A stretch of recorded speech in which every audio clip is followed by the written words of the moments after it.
So I would like to welcome all of you to a C2C meeting. We hold these once a month, and we try to choose a topic that actually is given to us by the communities that we serve.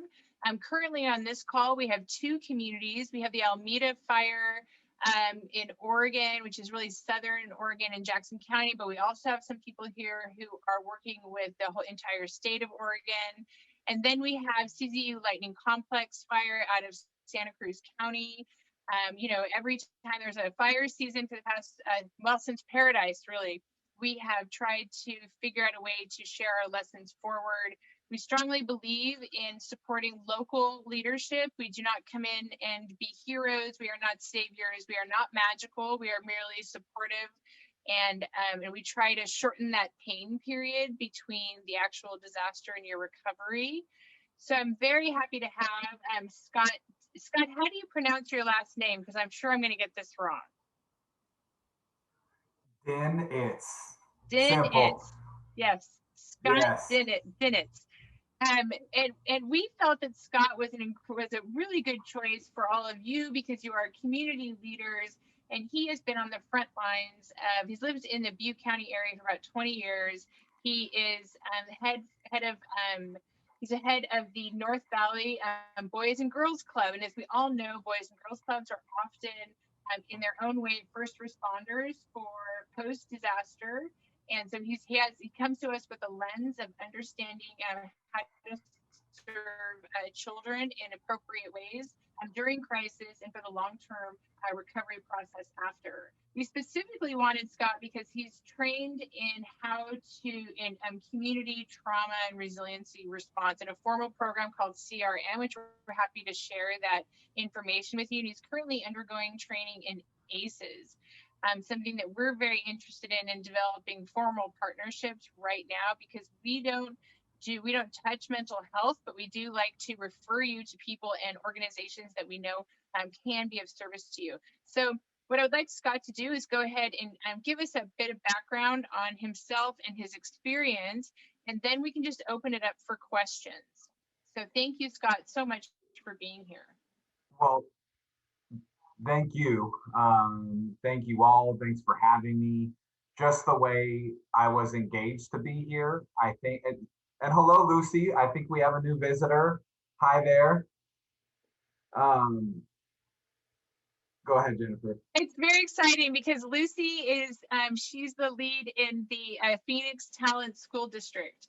And she is lauded by many for many good reasons. She's doing incredibly hard work and actually meeting children where they're at post-disaster, and has created an entire system to wherever they've moved that she is busing them into their school, which did survive. And so I got chills literally when I saw Lucy was here, because I really feel like the two of you, that I'm hoping that this is of service to her. So go ahead. So yeah, it's just an honor to be here. And the way I was engaged to be here, I think speaks to just creative approaches and local resources and engaging other communities that have that lived experience, right? So we can share, we can learn, we can grow with one another, we can reflect. Because I'll tell you, it's hard to reflect when you're constantly in a state of moving through different struggles and trauma and crises. Because if there's not one thing, there's another, right?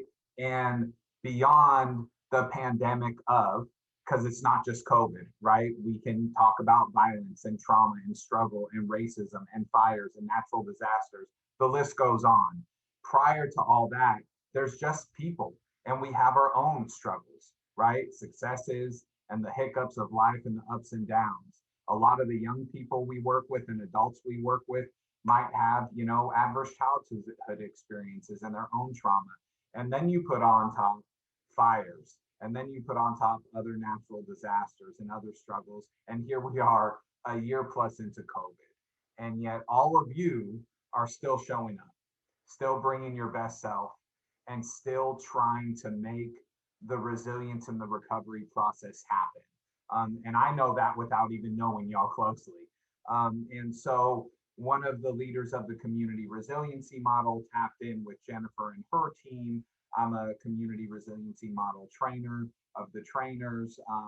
I've been doing trauma-informed care ACEs, healing workplace training for over 5 years. And then different certifications have come along with that. And now, you know, I'm going through the ACE interface training certification process.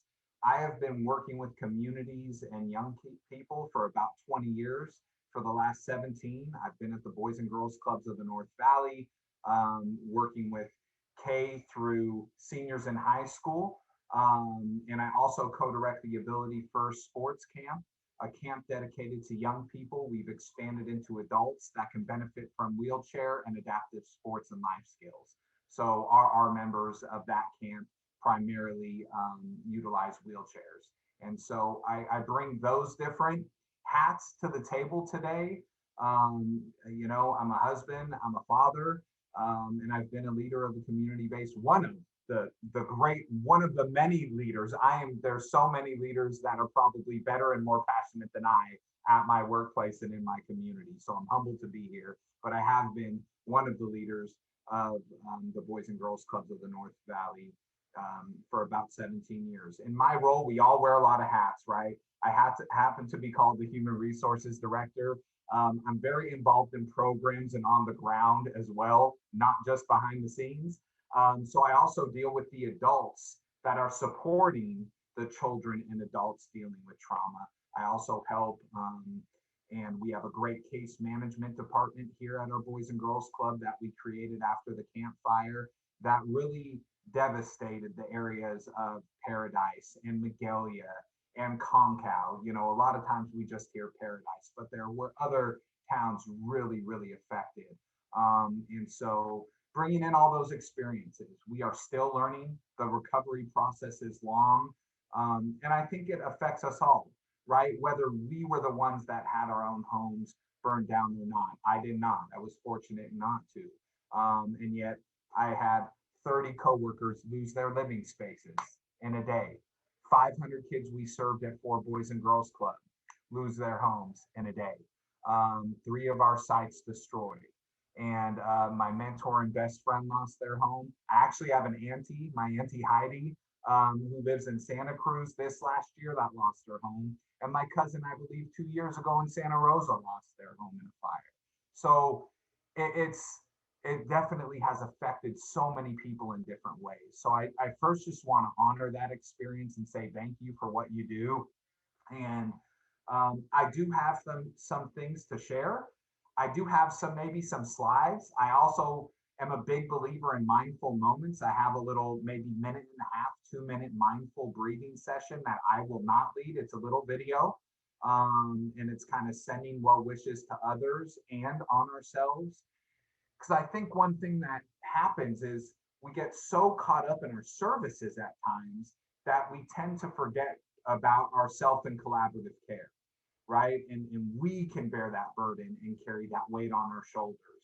And yet sometimes we just got to take a pause and we have to remember what else is true for ourselves and take care of ourselves so that we can do the work for others.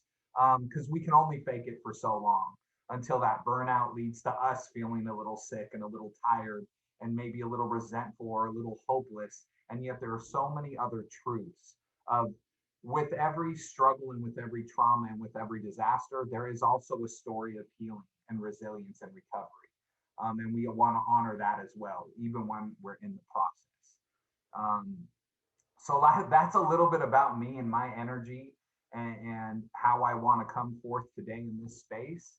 I don't know if anyone has any questions right off the start, but otherwise I'll kind of keep going. I definitely want to bring the energy to this group. We've just started, so I do want to share a couple more things with y'all before we begin. And do you mind if I share my screen? You're welcome to share your screen. I can tell you that videos just don't play well over Zoom. They've not figured that out yet. All right, I might test one later. But maybe if you can send a link, then we're happy to send it out to everybody. Okay. So I have a few different trainings that I can pull from, but I wanted to bring this up just real quick.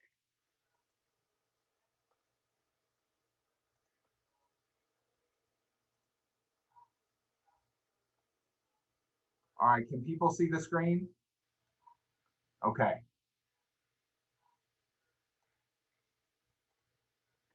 All right, you still with me? Here we go. You know, when we talk about resilience, I think sometimes those of us dealing with recovery and fires and just consistently in the grind, it can almost become a buzzword, right? We still want to honor that word. And that word doesn't stand alone, right? With resilience comes struggle, comes success, comes strengths, comes obstacles, and so much more. It's not just like, oh, let's be resilient and get through it. It's the process of and how we kind of continue to refine and build those skills of it. That's me and my family. Won't get into that too much. I already showed you, talked a little bit about me, um, but this is just part of who I am, and it stays with me every day. There's a picture of me by a big barbecue. You know, one thing we love to do is focus on our passions, and me and a coworker, we love to cook. And so after the fires, we cooked for people. During COVID, when things were shut down and our Boys and Girls Club for a short period of time couldn't provide services, we started doing 400 curbside meals a day because we serve meals at the club. What about those kids and families that have food insecurity?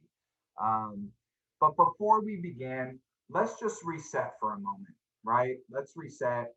Here's this beautiful picture of a waterfall. I've been asked, where is that? I have no clue. I'm not going to lie to kick it. It's from a Google picture. I typed in waterfalls and I really enjoyed this one. But we're not going to really focus on this.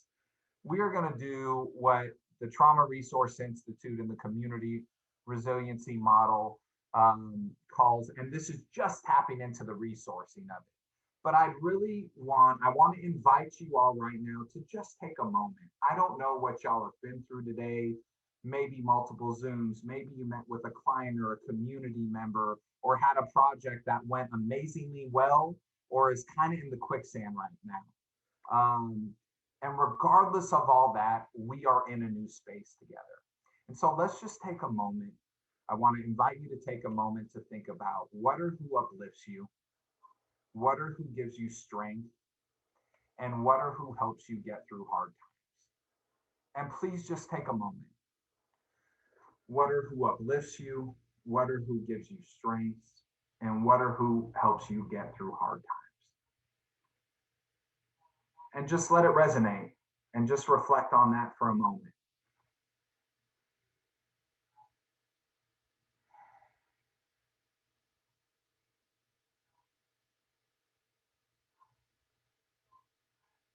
And as you've been hopefully able to think about that person, place, or thing, or made up amazing retreat that you go to, be mindful of those sensations and just maybe how it made you feel internally, externally, thought wise.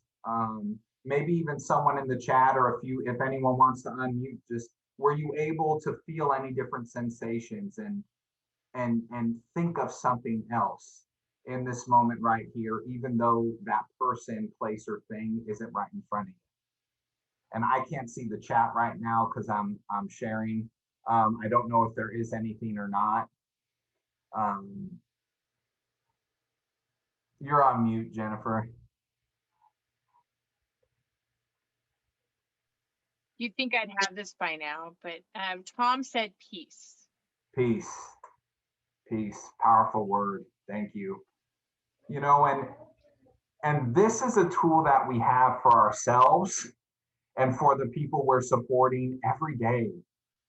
And yet so often we forget that there are other realities, right? Because we're so caught up in the rebuild and it's taking longer than I want, or insurance isn't working and now I need new forms. I see this every day with our case management team, right? Or we're so caught up in that small success or whatever it might be. And if we can just take a step back for ourselves to rebalance our nervous system, to feel okay again, and just to remind, I usually think about my little front yard garden and gardening with my family, you know, and my little boy and my amazing 12-year-old daughter and my wife. I mean, thinking about that when I'm stressed literally makes me feel a little calmer, feel a little more peaceful, etc. And then it helps me respond better. It helps me be my best self. And so once again, it starts with you and instantly begins with us, right? You are doing the work. And then but it's all of us, right? It's all the community collaboratives. Here we on this call with multiple states and different counties, and little old Scott visiting you, and I'm not even part of this collaborative in your actual local work, right? So it starts with you, instantly begins with us. And how are we bringing our best self to work if we are not taking care of ourselves, right? How are we going to do this? So it's not just about taking care of others, y'all, it's about taking care of ourselves. And later I can share a story about how I was really rocked and reminded of that personally after the campfire, because it was almost a month of nearly, no exaggeration, working 18. I mean, there were some weeks 24 hours a day, but probably like 12, 18 hours a day for a month. And I got sick. I literally physically got sick, and I had to take a moment and just realize, hold on, I got to take a step back, right? And just some motivation for y'all. Look, um, we you can't go wrong with Mother Teresa quotes. So I'm bringing some Mother Teresa to y'all right now. We shall never know all the good that a simple smile can do. Kind words can be short and easy to speak, but their echoes are truly endless. And we ourselves sometimes might feel that what we are just doing is just a drop in the ocean, right? But the ocean would be less because of that missing drop. So please, thank you for what you do every day. I know it can be intense. I know it can be trying. I know it can be hard. And yet there is always another side of it. There is always another truth.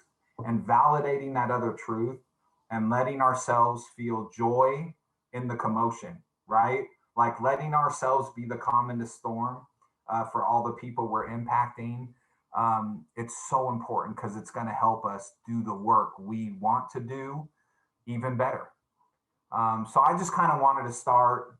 I don't know if it was positivity or motivation or a reminder. I wanted to start just with that because I think it's really important to realize that other truth and recognize other things that are out there when we're in the heat of the struggle, when sometimes we feel like we're just hanging on or everyone that we're working with is just hanging on.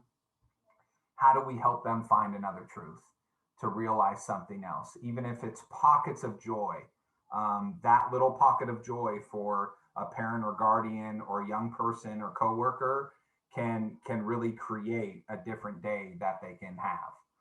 So anyhow, just wanted to open with that. I don't know if there's any statements or comments or questions. We'll kind of let's open it up a space for that, and then of course I have other things I want to talk about and share.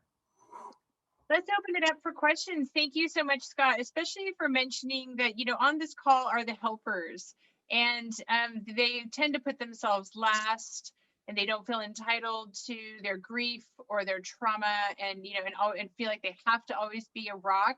And in fact, you don't need to always be a rock. You are going to make mistakes. You are going to require, and some extra care, and not to deny yourself that as you also grieve and serve. That's part of the deal of disasters. You have to hold the trauma and joy, and your dedication all in the same place. So don't forget about you. So, can I open this up for questions now?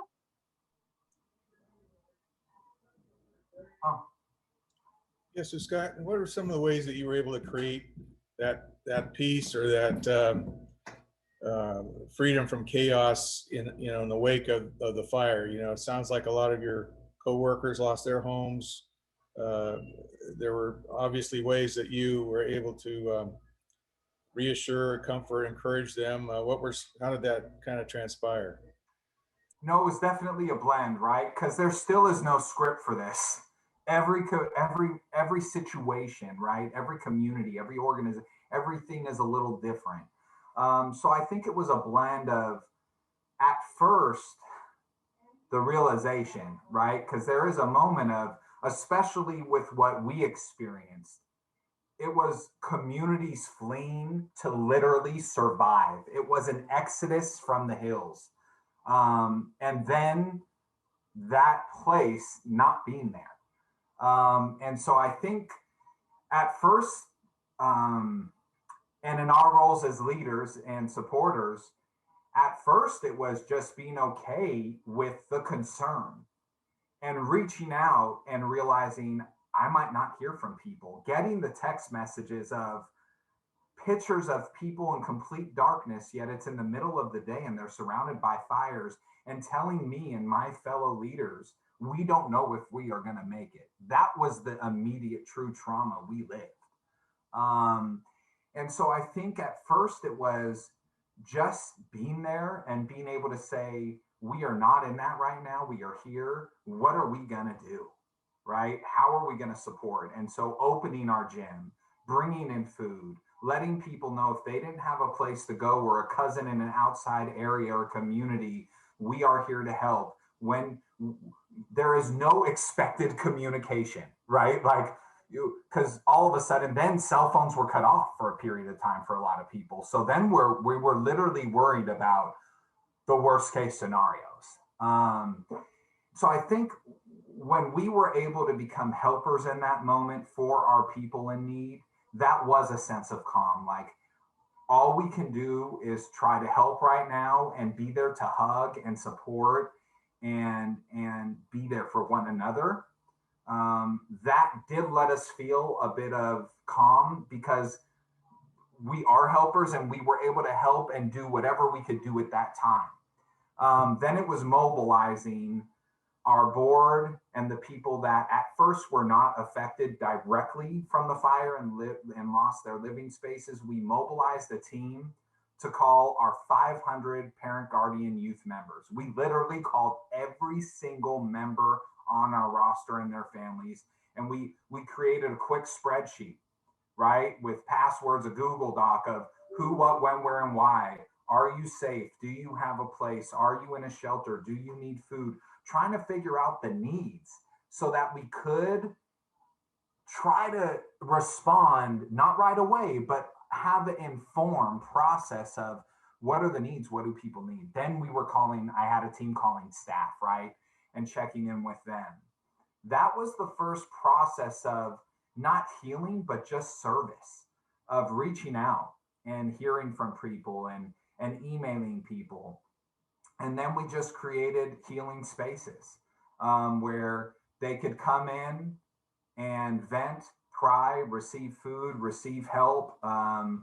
We created a mini food pantry. We opened up. We were one of the only places in town that were serving kids at the time because basically everywhere shut down, schools included in our area, because we had these clouds of smoke just covering us for weeks.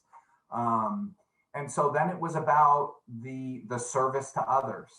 And it was also saying, Tom, we're not in it alone. Because I think Jennifer was saying earlier, we facilitate processes to support people, but the healing is in the room. The knowledge is with the people we're working with and in the community. We weren't trying to be heroes because we're not. We were just trying to facilitate and help the best way we could.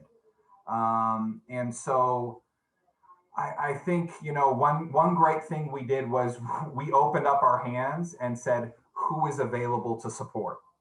The youth and families we're serving and our staff. So we had schools that were closed, and we had school psychs and therapists that were willing to come on our site. We had grievance counselors that were willing to come on. And we also did that for our staff to facilitate those talking circles and just knowing that we were there to support and how, but also hearing them out and having those guided discussions, I think were really important and healing for us, Tom. I want to expand on Tom's question, then Brett has a question. So these communities are about 8 months post-disaster. So as we know, what that looks like changes as time goes on, and they're doing it in the age of COVID. So, so how is, like, Bear Creek happened in Butte County last summer as well, but what do you recommend then for that 6 to 12 month period and how you can serve trauma? And then Brett has a great question right off.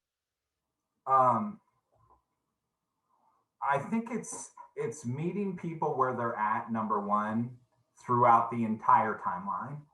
And it's also understanding that there are trauma informed and there are guides on how to respond and work with people that have experienced certain things, right? There are, and they are great. However, there's another side to that where different people, because of their life experiences, respond to things differently, right? So I really think it's trying to create the relationships and the understanding with one another in the different groups that what might be traumatic or retriggering to some might not be for others. And let's honor that space. We want to listen more than we want to be guides and facilitators, but we really want them to chart the path. So it's really about that process. And it's really using observation and listening so that we are not assuming. I think that really is part of the process. And then it's where every people might be at a different place in 8 months. You're going to have people that are still in the FEMA trailers. And you might have someone that's already rebuilt, right? You might have someone that hasn't received any of the funds, and yet some people have. So it's really understanding that dynamic, and then creating spaces to heal. I know one thing we offered was the Community Resiliency Model. We brought it to our area.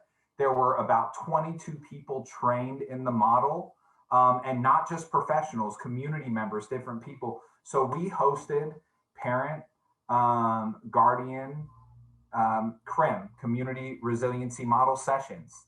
And we brought food, we had childcare. So the children could play and have fun and do art and get fed. And the survivors and the parents and guardians could actually learn the model, because we didn't just want a space where they can go and do something. Those are important, right? The art therapy, music therapy, community centers, and those shared discussions and resources, right? Those are so important. We also focused in our community on how do we give the people that are going through it skills and resources to develop the capacity to heal and learn new things themselves and start healing the heat, right? So it was a way of, I think that was part of our process too. Later on, when people were in a little bit better of a space, how do you give them the tools and resources and let them create their own truth? Let them put those tools on their tool belt and say, I really like this. This works for me. And I can use these skills for me, my family, and my community, healing within the community. So I think that's something that we try. And Scott, how did you, a lot of these people would be looking for funding. Brent has a really good question about the top 5 do's and don'ts. I want to make sure we get to that. But I know Santa Cruz just got the HOPE grant, or that's what I understand, which will help pay for these sorts of programs. But like, how do you actually bring that resource to the community is just a really important piece. So sometimes different fires and communities, because of the scale or because of the amount of news coverage, might get more support right away without having to hunt for it, right? So I think there are, and I'll include my email in this, and we'll connect, because I could include a couple great organizations that respond to these type of things, that are local, that are United States wide, and that are worldwide. And so we just reached out, sometime, whether it was IsraAid, and we found out about them, and they specialize in so many different trauma-informed care approaches, and they're really big on free trainer of the trainer experiences, working not only with youth, working not only with adults, but working with the people doing the work to build capacity. Trauma Resource Institute, finding out about that. And then what local grant can you go for that's also about healing and capacity building? Because that's what's great. Sometimes people want that. It's not just about the instant return on a result, it's about capacity building. And the great thing is some of these programs have trainer the trainer, other models that then you can lead for others. And so I'd say it's a blend of finding those local and those disaster grants that give you the funding and the opportunity to harness that capability, and then go for that project. And then just reaching out to the places and not necessarily asking for a freebie, right? But saying, are you willing to do a mass discount? You know, we have this group, we know you do this for this reason. How can you help us do this work? And finding that balance.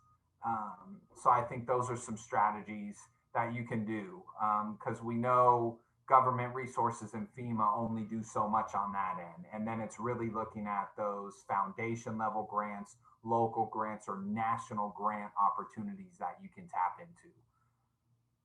And I think finding the people in your network, in your long-term recovery groups, and in your network that say, I have a passion for that, right? Like, this is a training experience or a healing resource that I want to tap into and practice myself and believe in.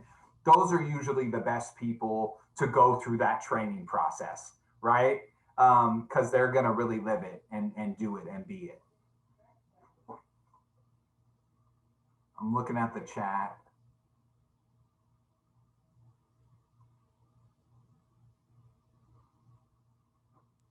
Brett, do you want to ask your questions? You have two actually now. So you have the top 5 do's and don'ts. And then also, because I know that Santa Cruz has just secured their HOPE grant, I'm hoping that Tricia can come on about that as well.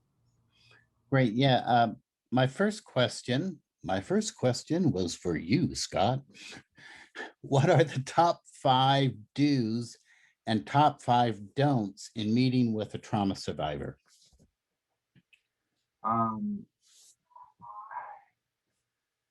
You know, I think I'm actually going to pull something up in a moment, but and this is just speaking from my own experiences, right? Because there are so many other guys. Obviously, we want to be trauma informed, so we want to be culturally sensitive. We want to understand the diversity in the room that takes place and all those other things. But I think when we meet with people, it really is a balance of validation and honoring that experience and listening to what they need to say, right? And those are all the do's: being an active listener, being observant, not assuming, not judging. But then there is that balance of, how do you at one point truly become the helper if all we're doing is going and reliving that trauma? So I think there's a delicate balance and way of, there's different techniques and methods that all of a sudden help someone not have to relive it and go through it. Whether it's, I want to honor that experience you had. Will you tell me about the time that you finally felt safe? And that question right there still lets them continue with maybe some of that trauma story. However, it shifts it from that experience of fear to when they finally felt safe, right? Oh, I finally felt safe when I got to my uncle's house and we got out of our car or whatever it was. And next thing you know, you start seeing that person go from out of their okay zone and up here to maybe being a little bit more within their resiliency zone and with a balanced nervous system. So it's sometimes reframing after you validate and listen. And I'd also say really trying to stay in the moment and strong for yourself, because it can be emotional. And I think there's that balance of, when do we get emotional with that person and lean in and cry with them? And when are we kind of, because there is a way to be empathetic without emotion, right? It's hard. So I think empathy is always a big one as well. And I'd also just say, Brett, and I've had to learn this, being my personality and a fixer. I mean, my wife is also a cancer survivor and 10 years in remission, hallelujah. And sometimes you just can't fix it. Sometimes you got to go through it with them. And that leads to me saying, we don't always need the answer. We just need to help them facilitate that process, right? And sometimes, I mean, our case managers, me working with staff, sometimes it's just walking them through it, right? They're just too out of it to even go through the paperwork. So doing it side by side, having that empathy, understanding that, not needing the answer, but helping them find that answer. Being the one to call the bank, to call the service provider, to call the insurance company, to call the FEMA rep, because that person isn't even in a space where they can do it because they aren't thinking right now in that mode. So not always having the answer and being okay with that. I'd say those are some of the best practices that I see people putting in action. And it really is just about that emotional intelligence and that connection with that person, right? Because what one person needs might be completely different than the other. And that's part of that learning process. The do not do's, I think, are pretending to have the answers, to need to empathize in a way that we're sharing our experience always because we want to empathize so much. It's like, I can't tell someone I know what they're going through because I'm not sitting in their shoes and I don't know, regardless of what I've experienced. And trying a best practice is not re-traumatizing, right? So figuring out communication methods that lead to less re-traumatization, because wow, these people get re-traumatized all the time. And if there is a success story, right? Because we have them, and you're going to have so many success stories and grantees and the community, and people want to hear about those success stories, right? I really just want to ensure that we are sharing their story in a way that honors them. You know, they're not our token trophy of their success. It's how do they want to share it? How do they want their story heard? Because we need to share the stories of successes, but we want to do it in a way that honors their experience and that doesn't re-traumatize. So those are some of the things that came to off the top of my mind, instantly addressing that question. And you have people in this room that have the right, the knowledge is in this room as well, y'all. I'm not trying to be an expert. However, we have just dealt with a whole lot over the years here with my team and organization and communities that we serve. I see a question about COVID. Well, I want to see if Tricia can please weigh in on how Santa Cruz, the interesting and difficult barrier to access of that grant is, thank you very much, Tricia, and I'm going to ask you to unmute too, is that you have to ask for it. And that is unfortunate, but that is true. And so I did put the agency, but Tricia, go ahead and talk to us about how you all secured that. Sure. So we knew that FEMA has funding for a program called the Crisis Counseling Program. Scott, did you utilize that program? Off the top of my head, I don't remember that or not. Our community probably did. What goes on is sometimes with different FEMA funding, it will need to be the government entity of that crisis response, right? So we as a local community-based organization, we were more able to tap into local donations, foundations, grant opportunities. With some of the FEMA funding, I definitely know that our government entities, also school district entities, and that's where partnering up, Tricia, earlier I was commenting on opening up the hand and partnering, right? Because we don't have all the resources only within our organization. And when we opened up services for all these kids that, you know, just went through such a traumatic experience, I know our local county office of education, Butte County Office of Education, I believe they tapped into these different opportunities because we were having school psychs and other therapists from Sacramento County and elsewhere coming into our area to assist in providing those extra services. And then there was CalHope and other entities. So I believe, yes, or things similar to it, but we were able to receive those services by reaching out and seeking and asking for support.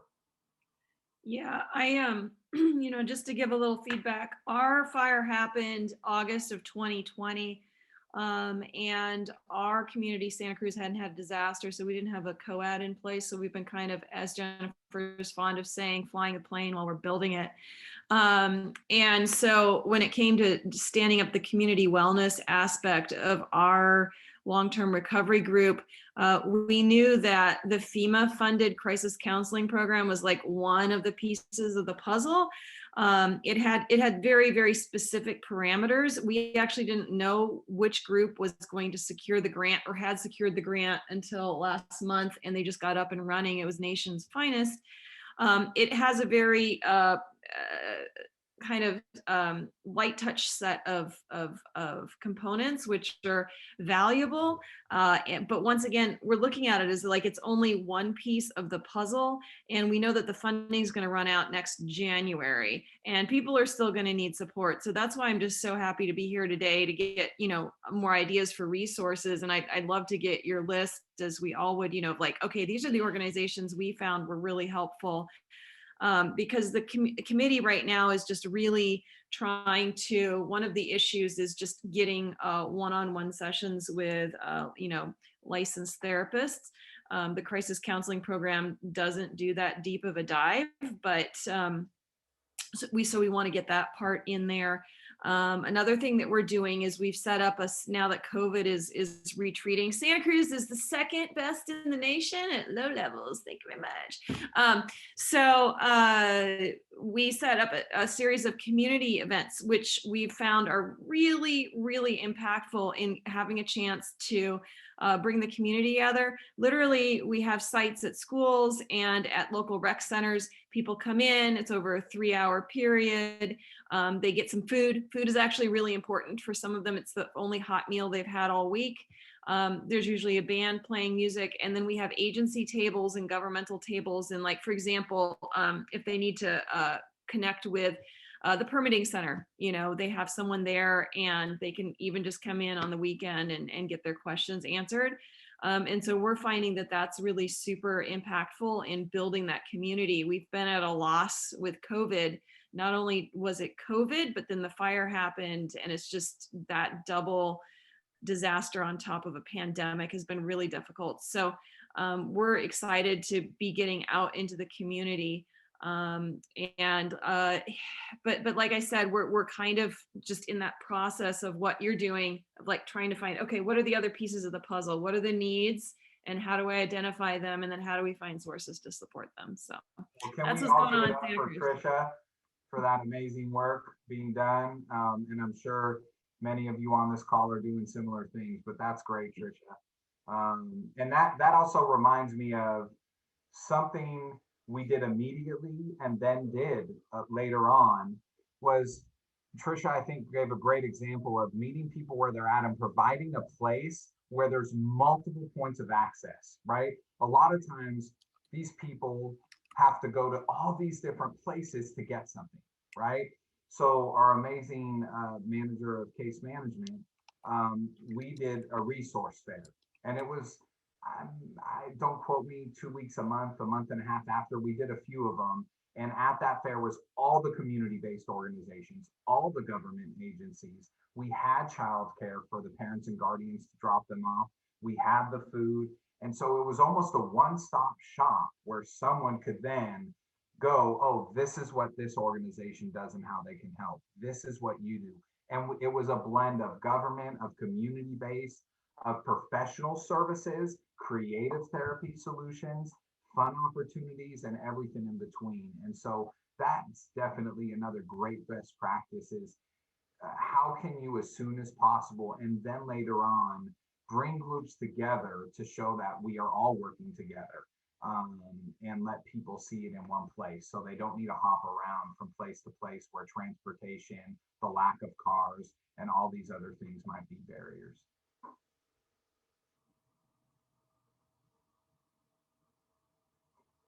So Brett, I just put a model in the chat called Project Homeless Connect, and I started, it was Gavin Newsom came up with it in 2004, and it's exactly what Tricia was talking about. Also, I want to note that she said on a Saturday. So that is an example of meeting people where they're at. It was removing those barriers. And Project Homeless Connect obviously is working with a traumatized population, but also having to connect them to nonprofits. They have a storytelling space. People can get their feet washed, which is not what everybody needs, but they knew that that's what the homeless population has needed. So there are ideas you can, what Tricia said about us stealing each other's ideas, that's the whole idea with this. Like, that's exactly, like, if you come up with a better way or a better thing, like, please preserve it, hang on to it, share it, pay it forward. But that sort of connect model, I love that you guys are doing that on weekends. And I just want to always acknowledge that you all were in uncharted territory having to do this during COVID. And I cannot overstress enough that a lot of the things that got us through in our disasters were not available to you. And so I have full respect and a lot of appreciation for how that changes the landscape of grief and service. So props to you. Lucy, we see a hand.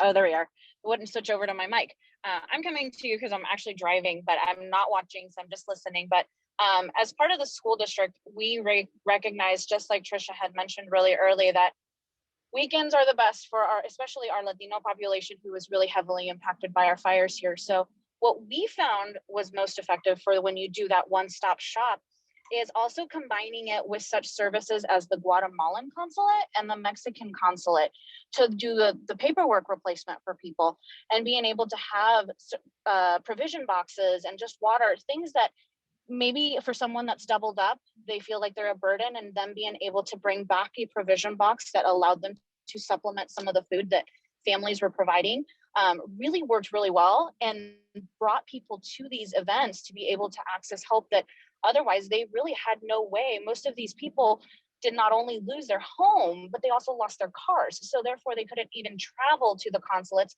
which the Guatemalan consulate came up from the Bay Area because that is our closest one. And our Mexican consulate from Portland drove down, and they've actually now set it up to where they're going to be returning quarterly, at least for the foreseeable future, returning to our school district and using our high school as the facility. So I would really recommend, if any of you are still kind of figuring what's next steps, is really connect with the local school district, because families know that is a safe space, and they know that that is a place where they're caring individuals that have their best interest at need while there's, and so they really appreciate that. So I just kind of wanted to tag along and share that bit of information that we will continue to do for the foreseeable future as far as the school district, but also just getting really plugged in, because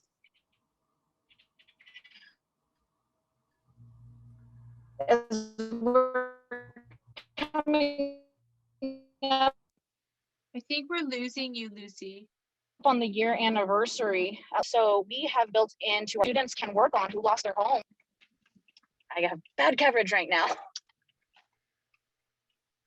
Well, I think Lucy brings up just a great point of, once again, that constant collaboration, reach out, right? I think one thing that happens when there is a disaster is hopefully it breaks down silos and it reframes the way we work with one another. And so reach out to entities you might have not prior, right? So if you're having, at those events where you're bringing multiple resources, reach out to the food bank. Are they willing to bring those boxes, right? The local First Five, we reached out to them and they were able to supply diapers and all these other things and gift cards for any family that had a member with 0 through 5. So once again, it's not just, it's all about those collaborations, because those different groups can tap into different funding. And maybe we at the Boys and Girls Club, for example, serve kids K through senior and high school, not the 0 through 5.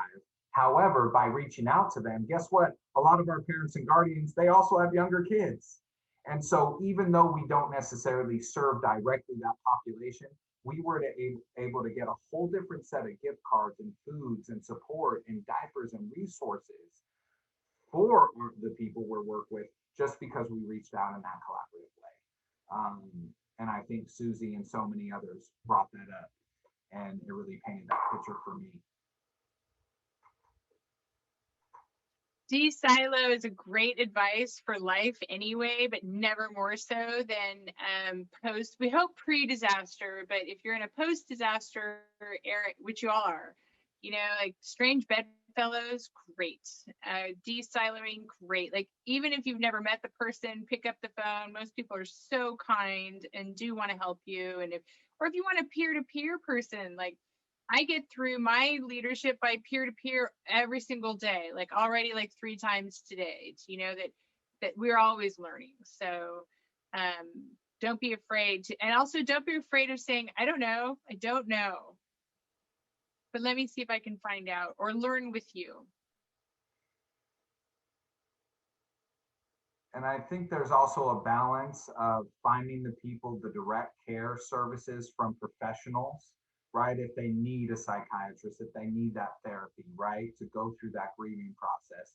And also the balance of getting different creative methods of support, such as the Community Resiliency Model, just opportunities to play and to be with one another. Whether it's a Zoom space and drumming over Zoom, or hopefully more in-person things we can do. So it's also a balance of those things, and I know I'm preaching to the choir.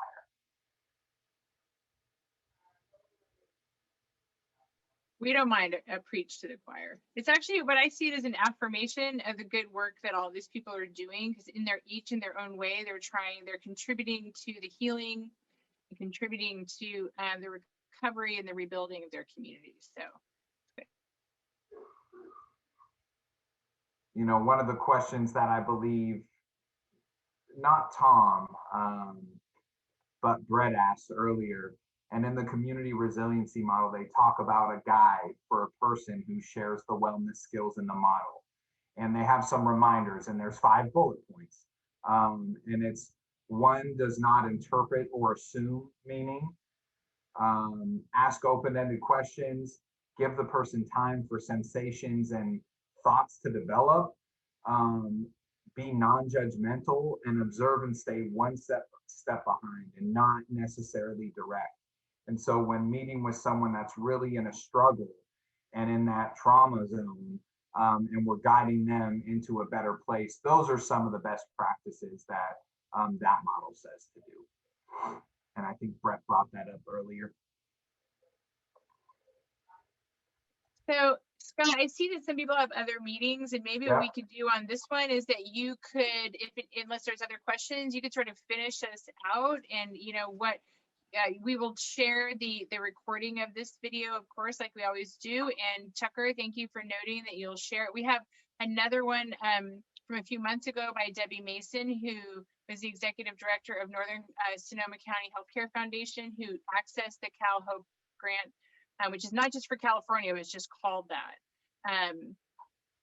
So there are, you know, models, but you know, your focus, especially in that age group, is just so critical. So if you could round us out here, and then we can actually even finish a few minutes early, unless people have more questions, then I want to stay on for as long as you need.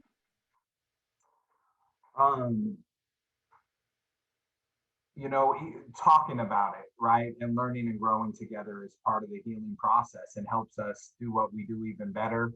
I just appreciate all of you welcoming me into this space. There's so much to talk about. I didn't necessarily share all the specific things we're doing as an organization. If you do want more specific, you know, training on community resiliency model techniques and other things, just reach out, and there is someone in our community or within those places that can support with that. And I, you know, just want to close it by saying, continue to take care of yourself. And when there's a hiccup and something, you know, doesn't work the way you thought it would, know that's part of the process.